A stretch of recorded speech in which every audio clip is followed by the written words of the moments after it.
And how are those things a bit different from other experiences that you've had in play? What is the unique pedagogy for your game?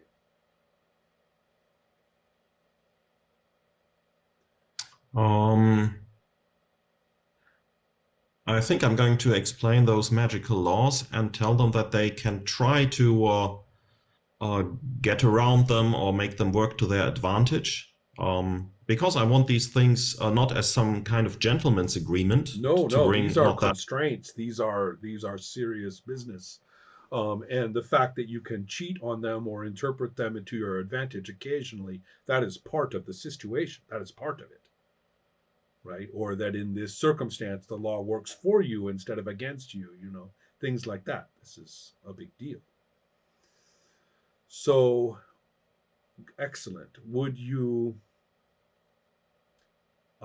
proceed then? You are saying rolling up characters and then they are finishing up the characters. Should they be doing this in the knowledge of these magical laws? Is that something you hit them with later, or is this something that you really need to establish as soon as possible? I went back and forth about this, but I think I'm going to be upfront. I Right. mean, they know there will be magical laws, and I thought it might be fun to discover some of them in play, but Sure, sure. I think Yeah. I'm just going to Yeah. follow this. Okay, but at least the basic ones, right? Yeah, So, definitely. okay, so we are look. You hold up a picture, of the black forest, and there's a shape there whose eyes can be seen, lurking or something, or perhaps you have Yes. some imagery that you have found to be personally inspiring as you design or Hmm. play. Now that's actually kind of important. This may sound a Okay. little bit. This may sound a little bit groovy or a little bit uh, cheap and easy, but it's actually more important than it seems. When I'm working on a game, I have found historically that I always have one or more pictures Mhm. that I Yes. just keep around. I just have around. I mean, I was doing this before there were screens and screensavers or backup Okay. images. So in that case, I just have like a picture in the book that it comes from, the comic or whatever, and I just have that around on my desk.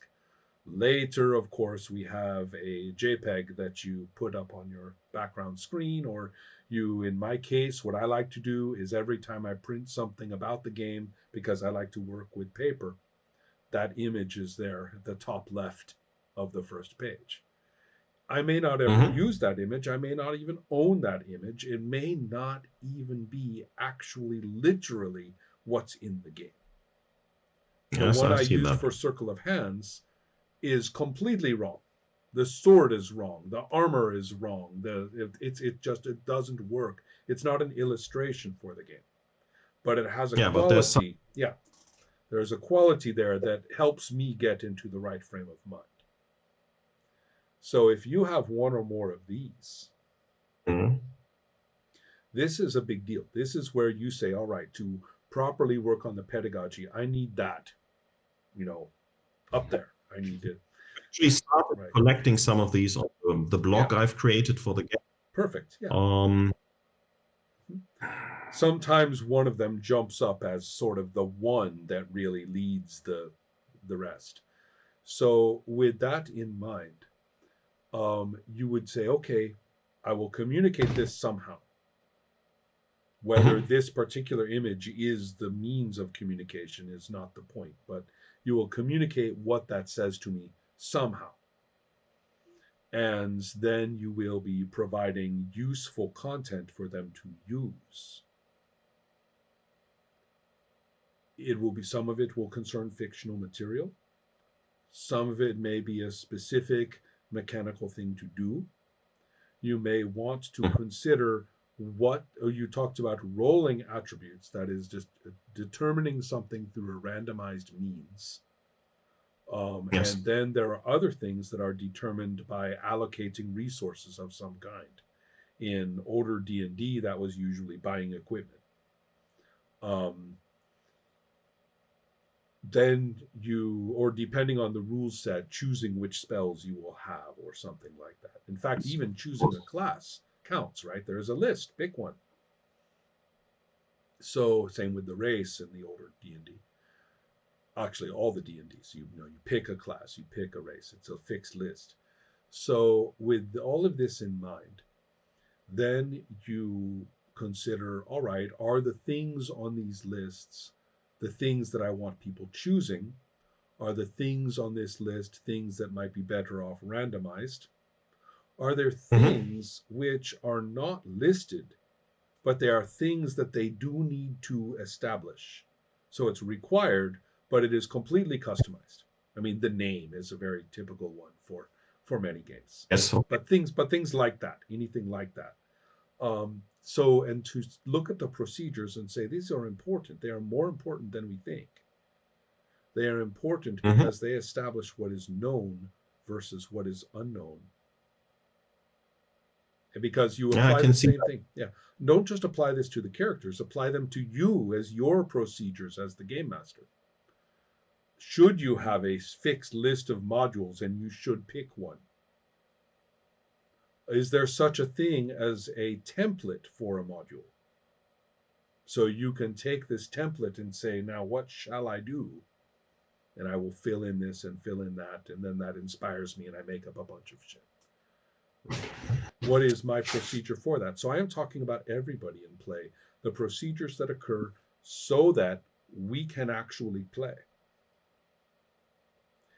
And to say that that itself is system design. Because what is and isn't known from whom, you may know some things about these characters, but you don't really know what they're going to do. Mm-hmm. And you also may recognize that there are aspects to this which are um, there are aspects to this which actually shape what situation we are going to be in. You have decided on the module. They have decided their particular characters to use. Those things are going to encounter one another, and this will actually be a unique situation because of this Mm-hmm. module stuff and their particulars. Also, what do you do with, let's say, we are working with these pretty fixed, these pretty set up modules? I mean, after all, if you're going to do a point of a hex map and a point map and things like that, there's a little bit of setup for this on someone's Yes. side. Fine. Given one of them, what scope is there for adjusting? And I am not talking about the fact that anybody can do that anytime. I am saying, is it pedagogically the case, a good idea for the game master to take the module and say, now it is my job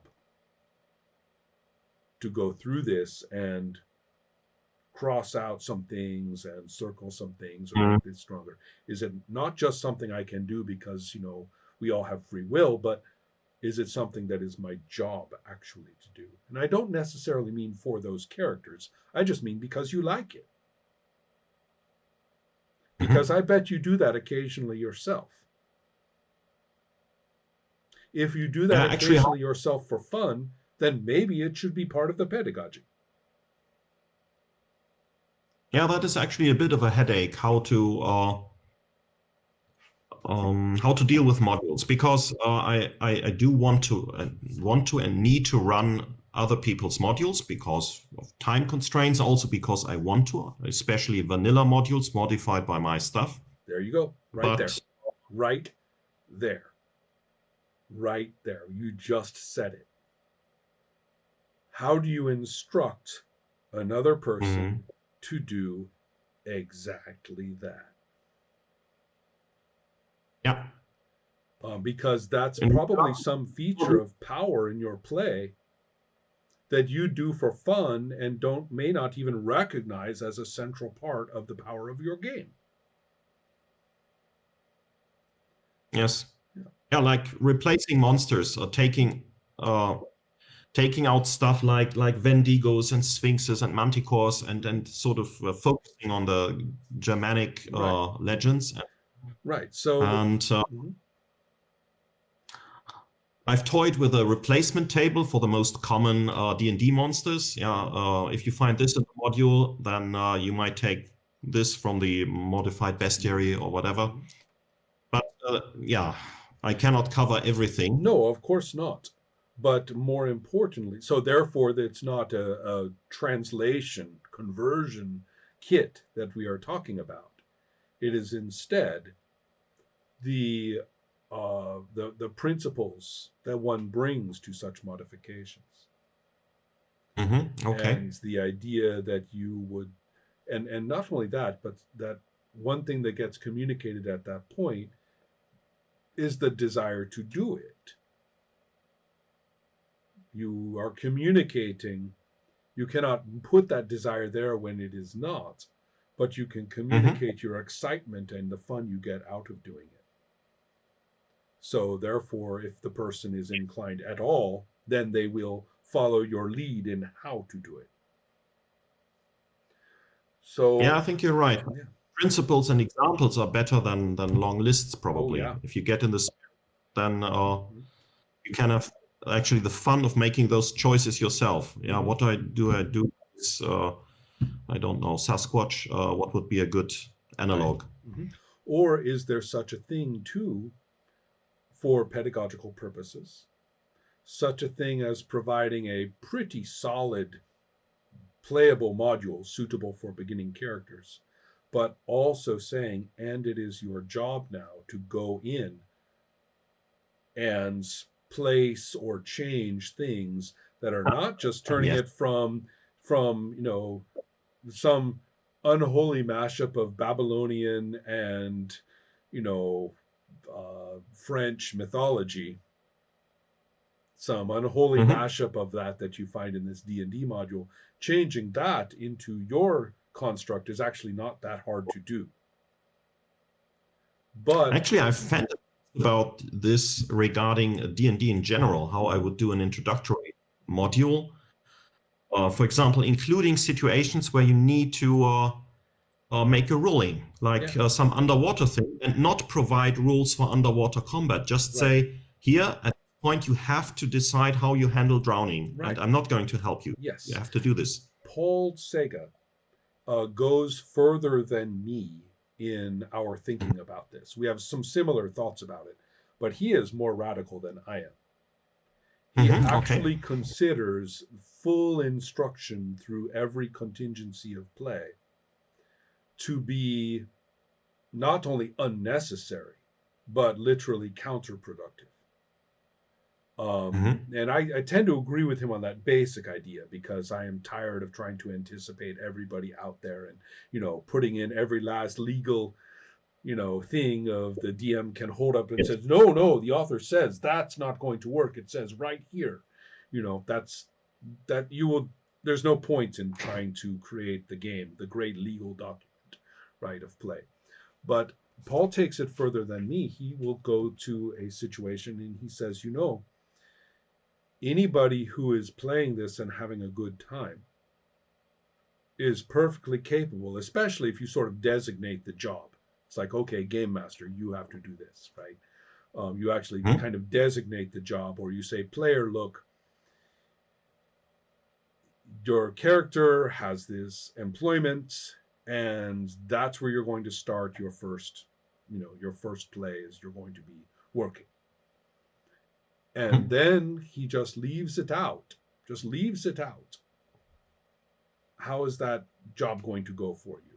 And, what is expected of you? How are you supposed to act toward your employer? How are how difficult is the job? Things like that. And he says, look, never had a problem with it in play. The player starts talking, Mhm. and we're there. We have it. You just have to recognize that the player starts talking. If you're the game master, shut the fuck up and let them do it. Write stuff down and play it. It will work. Don't, Yes. quit trying to put it all on paper. And as I say, he goes pretty far with this idea in a lot of his games.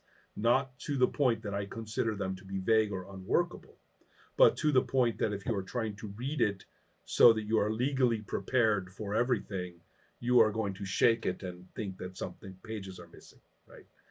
So therefore, let's take a look at what you are saying. Though, let's say, all right, let's provide not some off-topic module, but material that is nicely suited for this beginning adventure. But you know yourself, on paper, is not really enough. It needs the touch of human hands, Mm-hmm. and they shouldn't be your human hands, like the game master is sitting on your lap, right? And you're going to, take care of all of this for them. And so it seems to me that in order to teach how to game master this game, Mm-hmm. that this is a primary object lesson, right? This is basically the learning step. And if we look at to the players now, and you are not going to just deal with some players who say, oh, we do what? Oh, okay, we go here. Oh, all right. Oh, that's a bad guy. Okay, I rolled a hit. No, we are talking about people who are saying, now, how the hell are we going to steal that gown? Mm-hmm. Now, it's actually a bit frightening to think about the importance of such an introductory module, and Mm-hmm. also that it shouldn't just be finished, but also have these pedagogical Yeah. gaps Mm-hmm. and yeah, places for input from the people playing it or running it. Uh-huh. Um, yeah, And that's quite an additional challenge on top of what I thought I well, was this doing. is, yeah, but this is an important point. We are talking about the transfer out of your hands into someone else's.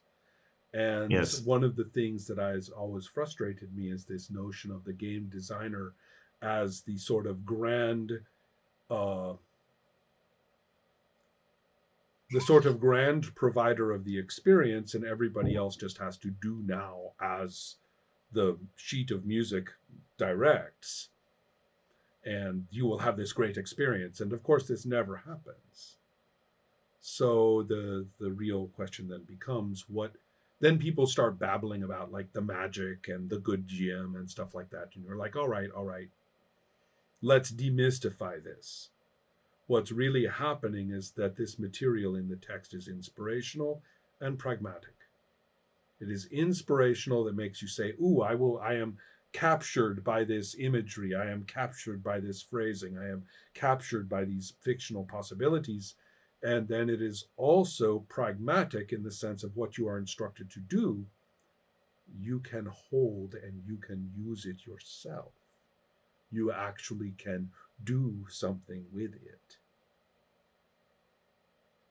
And I don't necessarily mean create an enormous amount of content. I mean have any impact, however small, that is yours. It is very, I mean, this is why people like combat options. Not because they give you all sorts of ways to optimize your fight, which is fine and okay, but because Mm-hmm. when you take lots of damage, you, today anyway, will say, I better strategize. I will move my character. I will use this option to shift around. I will use this stance to increase my defense or something like that. But another person in exactly that situation, in that chair, will suddenly scream and go for a berserk attack. First work all out. Yes. Yeah. But the point is that there's no difference in the game mechanics and the options between those two people or the circumstances of that moment. It's all the same, but they are two different people. And Mm. so, and of course, it on a particular day, because a person can be different on different days for this sort of thing. So I personally find that is where, if you provide instruction that makes that evident to the player, that's when they pick up their sheet and they start immediately talking about what their character is doing. Mm. And the game master just better fucking run to catch up, or it's there's no I particularly experienced this with Trollbabe, that Mm-hmm. when people start to play Trollbabe, the game master suddenly realizes they are they are really not in charge of what happens next. They better run after and keep up quickly. So it's similar in this case. I have seen it with games that are perhaps tagged or coded with Dungeons and Dragons imagery, but they do not feel like sitting down in the sense that we are now all going to perform Dungeons and Dragons tropes tonight. Mhm. And it seems to me as though that's something that you are seeking. You are saying, all right, these pragmatic aspects of play, leveling up and familiar attributes and things like that, that's kind of just a way to get here. So, what instructions move from those into this kind of presence at the I'm table? actually now I'm excited about the idea of actually probably taking a vanilla module after all and trying to teach Mm-hmm. prospective GMs how to modify that. Right. Um, I mean, I could try to make my own sweet little module also with some That's gaps and so yes, on. yes, but that's Uh, later. Right now, this is right, right, right. because actually, when I start playtest, that's what I will have to do. I will have to take those modules, find appropriate ones, and then modify them to work with the Nibelungs. And Exactly. All right then. So that seems like right. perhaps the task. That sounds like the task for next time, right? Let's just check that out, Mhm. and we can take it from there too. At that point, I could make up a few characters, and then I would say, all right, confronted with this, what did you have to tell me so that my attitude toward character creation is properly directed, and what choices did I have and what constraints did I face as a player, so that at the end I am looking at something which can walk into play.